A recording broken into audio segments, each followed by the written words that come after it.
On May 12, 2010, at 6 a.m. local time, the sun was just 10 minutes from rising over Tripoli. Patrick and Trudy Van Assaw, along with their two sons, were on their way home from an African safari, a trip to celebrate their wedding anniversary. The plane they were on was just 8 months old, a practically brand new Airbus A330. 3 pilots in the cockpit. The captain alone had over 17,000 hours of experience, and it took just 32 seconds for all of it to become completely irrelevant. Because the real enemy that night wasn't engine failure, and it wasn't the weather. It was the human body itself, which managed to trick 2 pilots at the exact same time. On August 12, 2009, a brand new A330-202 with the test registration FWWYS takes off from the Airbus factory in Toulouse, serial number 10242, General Electric CF680 E1A4 engines, a machine fresh off the assembly line, still smelling of factory paint. A month later, on September 15th, the aircraft gets its Afrikaya Airways livery, the state airline of Libya, and the tail number 5AONG. It's one of the youngest airliners in the entire African sky. By May of 2010, the plane has logged 2,175 flight hours and 572 takeoff and landing cycles. In aviation terms, that's not even broken in. The plane is just 8 months old. But on March 25th, technicians log a problem that sounds harmless. The priority button on the captain's left side stick sometimes gets stuck. When the pilot disengages the autopilot, the system gets a false signal, as if the captain is taking manual control. The maintenance solution: wipe the button clean. The problem doesn't go away, but the aircraft keeps flying. At the same time, there's another entry in the log. The auto brake system is faulty. And now for the interesting part. Afrikaya Airways has a flight data analysis program, the very system that's supposed to catch dangerous trends before they turn into a catastrophe. On paper, it exists. In reality, it doesn't work. Flight data recordings are only analyzed sporadically, and feedback between analysts and pilots is basically non-existent. Despite this, 3 consecutive audits find nothing critical, and a 4th, by IATA, is still in progress. All the inspectors check their boxes and leave satisfied. But the airplane is only half of the equation. Now, let's look at who was flying it. The captain. Youssef Al-Sadi, 57 years old, with 17,000 hours in the air. The first officer, Tarek Abu Shawashi, 42 years old, 4,000 hours. The relief.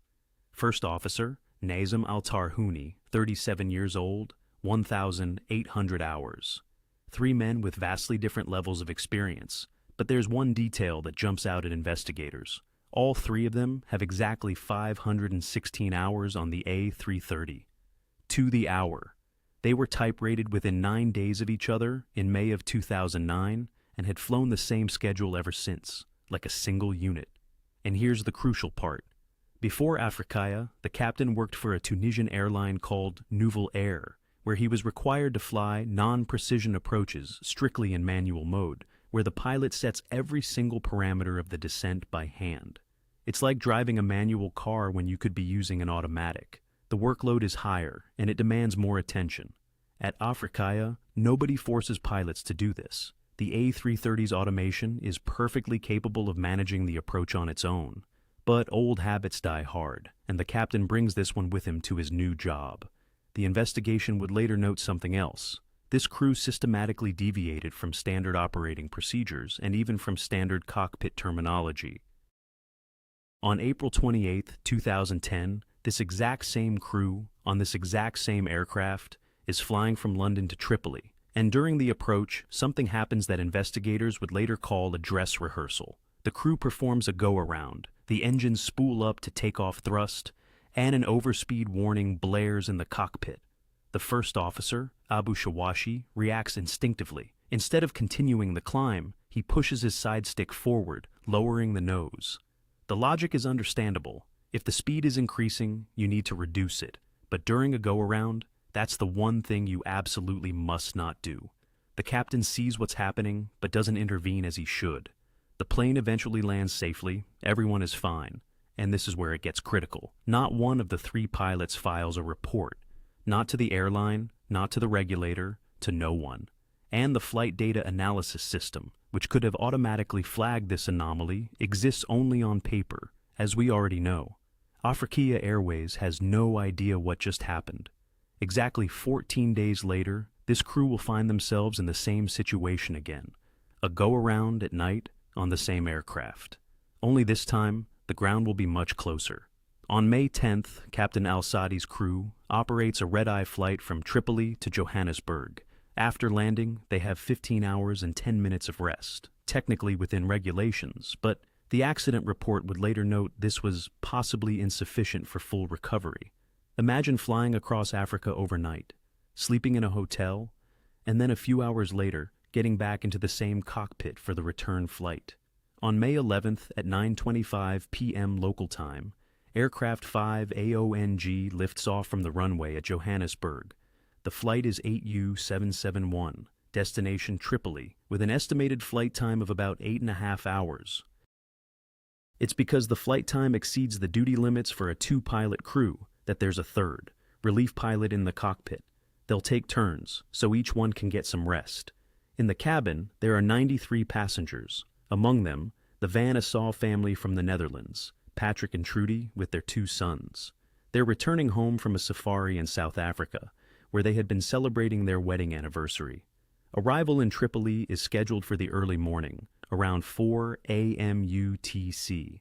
This is the deepest point of the so-called circadian low, when the human body is programmed for sleep, and reaction times and alertness are at their absolute worst. Around 3 a.m. UTC, Flight 5 AONG enters Libyan airspace. 8 hours of flying are behind them, there isn't much fuel left, and the plane is significantly lighter. Tripoli Control clears them for the approach, runway 09er, using the TW radio beacon as a guide. And this is where the nuances begin.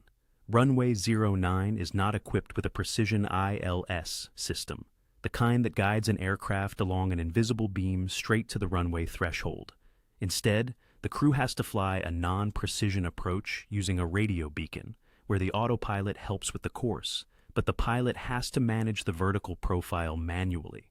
It's like using a GPS that only shows you the turns, while you have to guess when to brake and accelerate. On the cockpit voice recorder, the first officer is heard confirming, NDB approach runway 09, and then the captain makes a decision that will later be scrutinized. He chooses a hybrid control mode. The autopilot will manage the course, but he will control the vertical descent manually, using the flight path angle. The A330's automation can do both simultaneously in final APP mode, which significantly reduces crew workload. But the captain chooses the harder way, and now every pilot in the cockpit needs to have a crystal clear understanding of who is responsible for what. The investigation report would later state the crew had no shared plan for managing the vertical profile. At 3:57 UTC, as Flight 771 descends through 1,900 feet, 10 miles from the airport, the voice of a captain from another Africa flight, 721, which just landed, comes on the frequency, and he reports in plain language that the final approach path is covered in patches of fog and mist. This is a warning from a colleague who saw it with his own eyes just minutes ago. Now, look at the official weather report. The METAR at this time shows visibility of 6 kilometers and no significant cloud cover.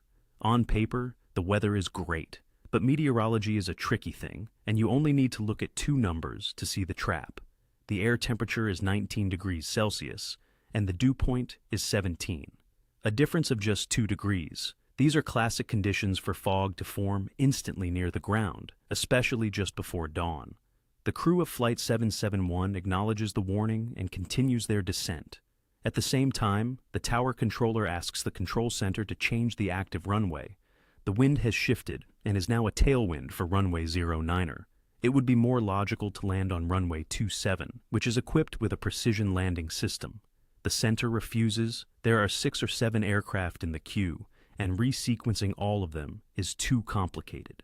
There are 14 minutes left until sunrise, but the crew isn't thinking about that. They're already on the glide path. At 3:58:57, the crew switches to the tower frequency at an altitude of 1,200 feet.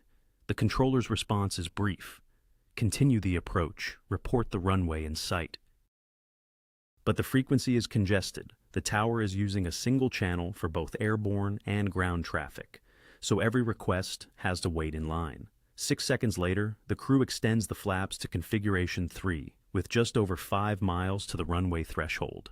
Everything looks like a normal approach, but the flight data recorder tells a different story. Around 4 a.m. UTC, the aircraft flies over the TW beacon at an altitude of 1,000 feet. According to the approach chart, they should be at 1,200 feet here. They are 200 feet lower than they should be. The criteria for a stabilized approach have already been violated. The aircraft is in the clouds, and by all rules, this is the moment for an immediate go-around. But the crew continues to descend. At an altitude of 720 feet, the onboard system announces 100 above, 100 feet to the minimum decision altitude. The captain replies, "Continue," and the first officer confirms. Neither of them can see the runway. The view outside the windshield is a solid wall of milky white. The aircraft passes through the minimum altitude, 620 feet, and continues its descent into nothingness. Every rule in the book says, go around.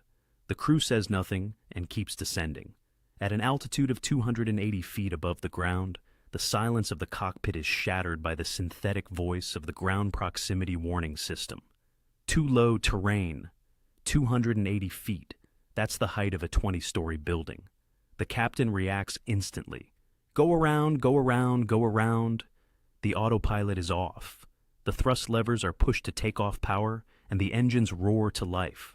The first officer, who's flying the plane, pulls back on the side stick. The nose pitches up to just over 12 degrees. The procedure calls for 15 degrees. They're almost 3 degrees short, but the plane starts climbing anyway.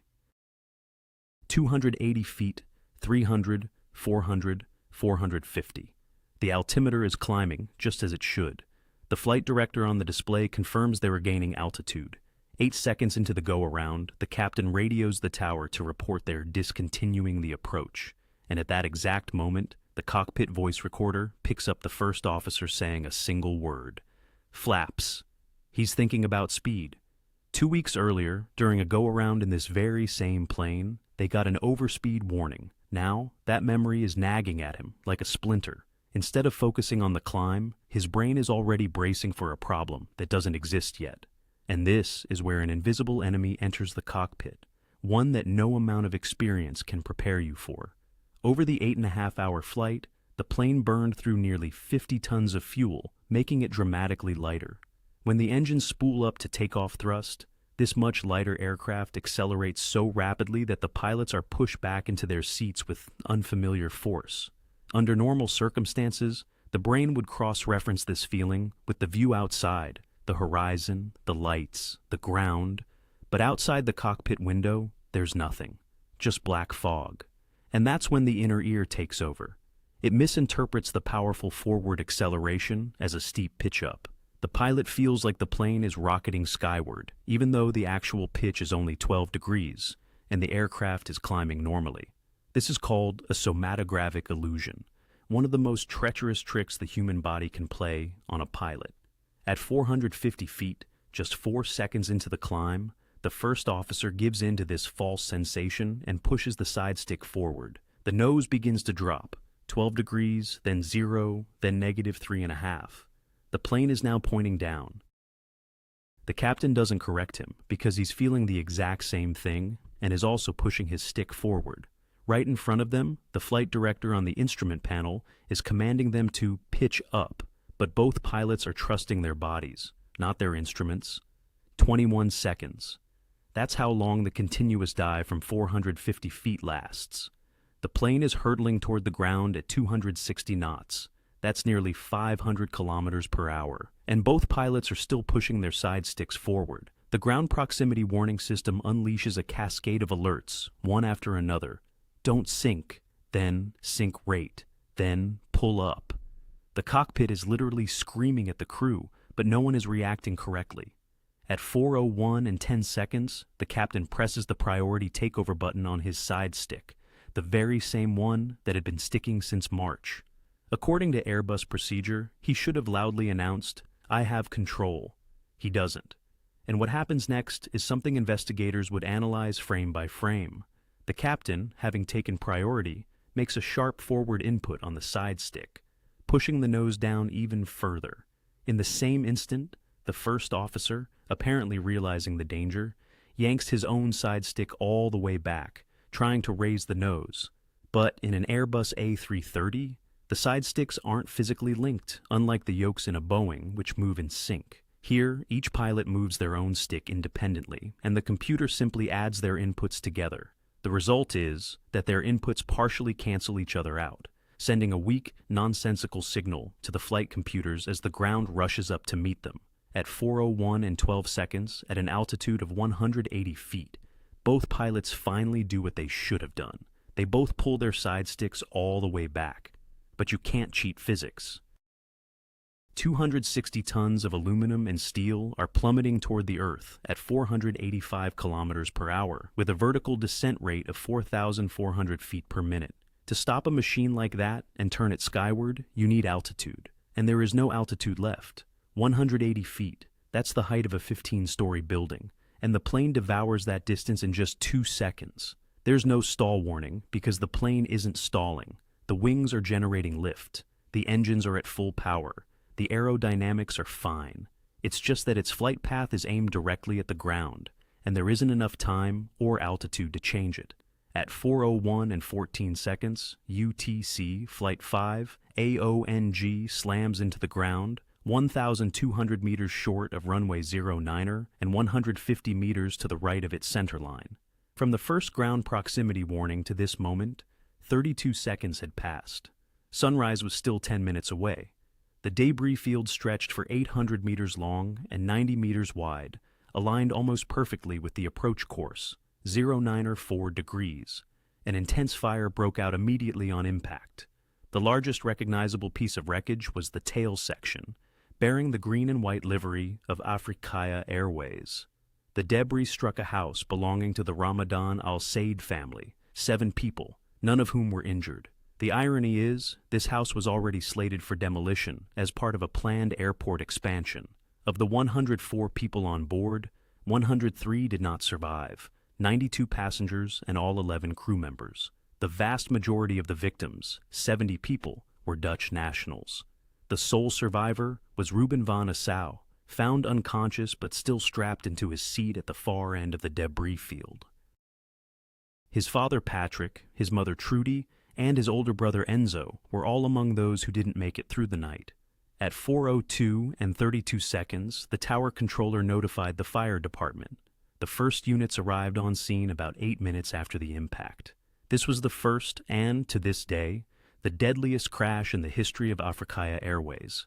The investigation begins in a country less than a year away from descending into chaos. Officially, it's led by the Libyan Civil Aviation Authority, or LYCAA, but the black boxes, the flight data recorder, and the cockpit voice recorder are sent to Paris, to the labs of the French BEA. The American NTSB and the Dutch Safety Board, representing the interests of most of the victims' families, also join the effort. The preliminary report is released in August 2010, and even then, the picture is starting to come into focus. But in February 2011, civil war breaks out in Libya, and the investigation grinds to a halt for more than a year. A former investigator later told the Dutch broadcaster, NOS, a curious detail. The Gaddafi government wanted the cause to be attributed to a heart attack suffered by the captain. A convenient narrative, one man is to blame, not the system. But the final report, published on February 28, 2013, 34 months later, instead of the ICAO standard of 12, finds no evidence of any medical issues with the crew. Instead, investigators cite 3 causes: a lack of a shared plan for the approach, improper actions during the go-around, and a subsequent loss of flight path control. The pilot's actions were classified as typical for a somatographic illusion. As for the sticky priority button, the defect was documented, but investigators couldn't call it a direct cause. That question was left unanswered. The investigation culminates in 21 safety recommendations. They are addressed to everyone: Africa Airways, the Libyan Aviation Authority, Air Traffic Control, Airbus ICAO, and the Tripoli Weather Center. The list reads like a step-by-step guide on how to prevent this exact kind of disaster. Mandatory reporting of all go-arounds and non-standard events, so an incident like the one in April would never again vanish into silence. Regular pilot training on recognizing somatographic illusions. A fully implemented flight data analysis program, the one that had only existed on paper. Proper rest regulations for crews on long-haul night flights. An upgrade to the weather service, so the gap between the official report and the actual fog on the runway couldn't happen again. Separating tower frequencies for air and ground control. Airbus did its part, revising its A330 training programs to put more emphasis on go-arounds from non-precision approaches and on vestibular illusions. But for the Libyan authorities, the recommendations were essentially a letter sent into the void. By then, the country had already plunged into instability, and there was simply no one to implement anything. In April 2012, the European Union blacklisted all Libyan airlines, banning them from its airspace, a ban that remains in effect today. The flight number, 771, was permanently retired and replaced with 788 and 789. In aviation, there's a concept known as the Swiss cheese model. Each layer of safety has holes, but they are in different places, so a threat usually gets stopped somewhere along the way. In the case of Flight 771, all the holes lined up perfectly. The flight data analysis program wasn't working, so the April incident remained invisible. 3 audits missed the systemic problems. Investigators would later write that the auditors overlooked certain aspects. The weather report painted one picture, while the reality outside the windshield was completely different. A colleague warned them about the fog. The crew acknowledged it and pressed on. The tower controller wanted to switch to a runway with a precision approach. The area control center said no. They passed the beacon below the required altitude. No go-around was initiated. They crossed the minimum descent altitude with no runway in sight. They continued down. The go-around was initiated correctly, but the illusion turned a climb into a dive. The captain took control and pushed the stick the wrong way. 10 different layers of defense, and not a single one broke the chain. Among the wreckage in the sand, investigators found a Dutch novel, Zoete Trainen, Sweet Tears, open to page 225. Someone in the cabin had been reading it, right up to the very end.